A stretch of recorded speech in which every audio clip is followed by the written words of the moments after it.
শুভ সকাল বন্ধুরা, আমি মধু চলে এসেছি একটা নতুন ভিডিও নিয়ে। মেঘাচারুর সারাদিনে তোমাদের সবাইকে স্বাগত জানিয়ে আজকের ভিডিওটা আমি শুরু করছি। প্রথম থেকে শেষ পর্যন্ত দেখতে থাকো, আশা করছি খুব ভালো লাগবে। আর আমার ভিডিওর মধ্যে যদি কোনো অংশ ভালো লেগে থাকে তাহলে একটা লাইক করে দিও, আর আমার পরিবারের সদস্য হয়ে পাশে থেকো।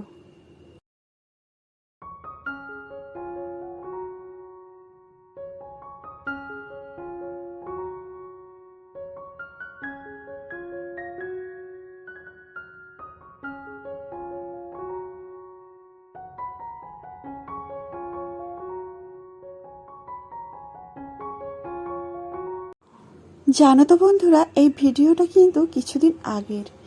আমি ভিডিওটা বানিয়ে রেখেছিলাম কিন্তু তোমাদের সাথে শেয়ার করা হয়নি। কিছুদিন আগে না খুব বৃষ্টি হয়েছিল, ওয়েদার খুব সুন্দর ছিল। ভেবেছিলাম এবছরের গরমটা হয়তো অত কষ্ট করে কাটাতে হবে না। আর খুব ঠান্ডা ঠান্ডা ওয়েদার ছিল। হাওয়ার জানো তো কাঁথা কম্বলগুলো বের করতে হয়েছিল, এতটাই ঠান্ডা পড়েছিল। তারপরে হঠাৎ করে জানো তো দুদিন পরে এতটাই গরম পড়েছে, আর থাকাই যাচ্ছে না। আর তোমাদের তো আগে আমি বলেছি যে বীরভূমে কতটা গরম পড়ে। এই গরম আমি কোনো দিনও পাইনি, যে এখানে বিয়ের পরে এখানে আসার পরে এতটাই গরম পেয়েছি। এই গরম ভোলার নয়। যেমন গরমের সময় প্রচণ্ড গরম, আবার শীতের সময়ও কিন্তু খুব শীত। এই দুটো কিন্তু আমি এখানে বেশি পেয়েছি। তবে বর্ষাটা একেবারেই কম হয়, খুব একটা বর্ষা হয় না। তবে প্রত্যেক বছরের তুলনায় এবছর কিন্তু বর্ষাটা একটু বেশি হচ্ছে। ওই কালবৈশাখী ঝড় বৃষ্টি যাই বলো, একটু বেশি হচ্ছে। আজকে কিন্তু আর সকাল সকাল ঘুম থেকে উঠতে পারলাম না। ওই যে মেঘার বাবাকে সকালবেলা টিফিন করে দিয়েছিলাম ওই 5:30টার দিকে, 6টার সময় ডিউটি চলে গেছে। তারপরে কিন্তু আবার ঘুমিয়ে পড়েছিলাম। সেই যে ঘুম ধরেছে, আর উঠতে পারলাম না, এত ঘুমিয়েই যাচ্ছি। আর আজকে কিন্তু স্কুলটা বন্ধ আছে, তো সুযোগটা বেশ ভালোই হয়েছে। বৃষ্টির মধ্যে ঘুমাও, রান্না বান্না করো, সংসারের কাজ করো, আর বাচ্চার পড়াশুনো করাও, ব্যাস। তবে এখন থেকে আমি কিন্তু পড়াশুনো আর করাচ্ছি না। আর পড়াশুনো করানোর জন্য একটা মন, পরিস্থিতি, সেই সমস্ত কিছু তো চাই বলো। হঠাৎ করে এখন ট্রান্সফারের খবর পেয়েছি, সেই জন্য জানো তো আর পড়াতে টড়াতে ইচ্ছে করছে না। নতুন স্কুল, নতুন পরিবেশ, নতুন বন্ধু, সমস্তটাই নতুন। তো ঘর গোছাতে গোছাতেই সময় চলে যাচ্ছে। আর ওদিকে পড়াশোনার খবর কতটা কি করছে ওরা নিজে থেকে, সেই সব আমি জানিও না। ওরা দুজনেই নিজে নিজে দুবেলা কিন্তু পড়তে বসে যাচ্ছে। তবে আমি জানি না ওরা কতটা কি পড়ছে। তবে নিয়ম করে টিউশনিটা যাচ্ছে আর স্কুলটা যাচ্ছে। আর আমি বলেছি যে আমি কিছুদিন তোমাদের পড়াতে পারছি না, তোমরা স্কুলের পড়াটা তোমরা নিজেরা করে যাও। তোমাদের সাথে কথা বলতে বলতে দেখো আমি কিন্তু রান্না বান্না সেরে নিচ্ছি। তবে চুনো মাছ ছিল, ওই বেগুন দিয়ে আলু দিয়ে চুনো মাছ আর ভেন্ডি। আর কি রান্না করব সেটাও আমি ভুলে গেছি। আর ভেবেছিলাম যে ভেন্ডিগুলো জানো তো ভাতে দেব, সে ভাতে আর দেওয়া হয়নি। জানি না কাজে কেন মন পড়ছে না। একটা কাজ করতে গিয়ে আর একটা কাজ ভুলে যাচ্ছি, হচ্ছে না। মানে নিয়ম মাফিক যে কাজগুলো করি না সেটা না হচ্ছে না। ওই যে মাথায় আছে সব কবে গোছাবো, কবে সব প্যাকিং করব, এইসব নিয়েই মাথায় ঘোরাফেরা করছে। আর এদিকে জানো তো ভেন্ডিগুলো আমি জানো তো জল দিয়ে সেদ্ধ করতে বসিয়ে দিয়েছিলাম।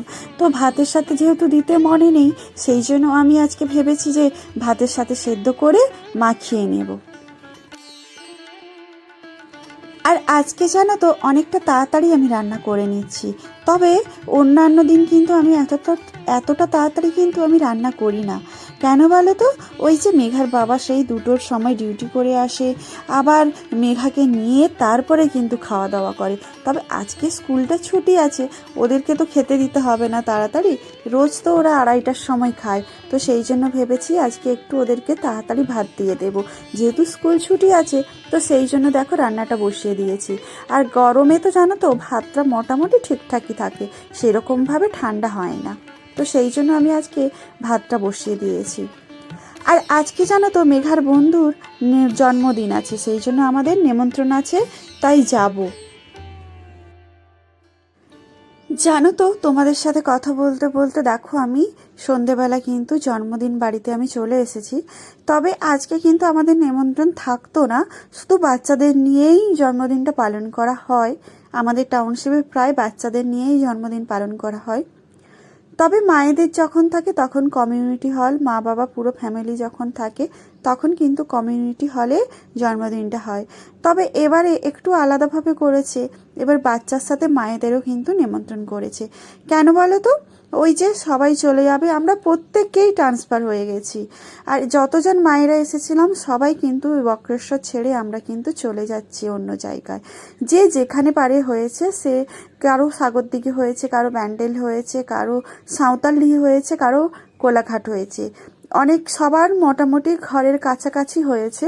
তবে কাছাকাছি বলতে কি খুব একটা কাছাকাছি তা কিন্তু না, একটু দূরেও হয়তো আছে, দু একজনের একটু ব্যতিক্রম হয়েছে, তবে ঠিকঠাকই আছে।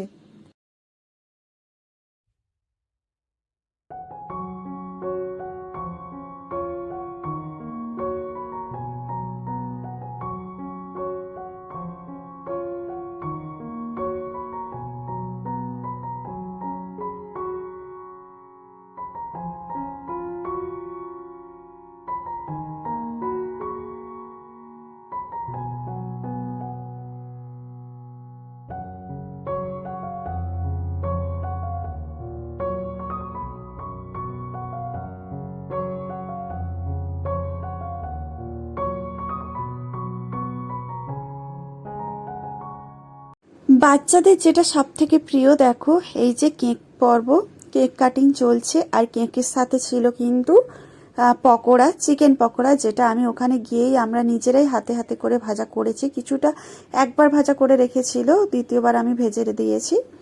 তো হাতে হাতে আমরা যেমন পেরেছি ততটা করেছি। তবে দাদা কিন্তু খুব ভালো বিরিয়ানি বানায়, তো বিরিয়ানি বানিয়েছিল রাতের খাওয়ার। বেশ জন্মদিনটা বেশ ভালোই কেটেছে, খুব সুন্দর কেটেছে। আর ওকে সবাই তোমরা উইশ করো, ও যেন ভালো থাকে, সুস্থ থাকে। আর ভিডিওটা এখানেই শেষ করছি, টাটা।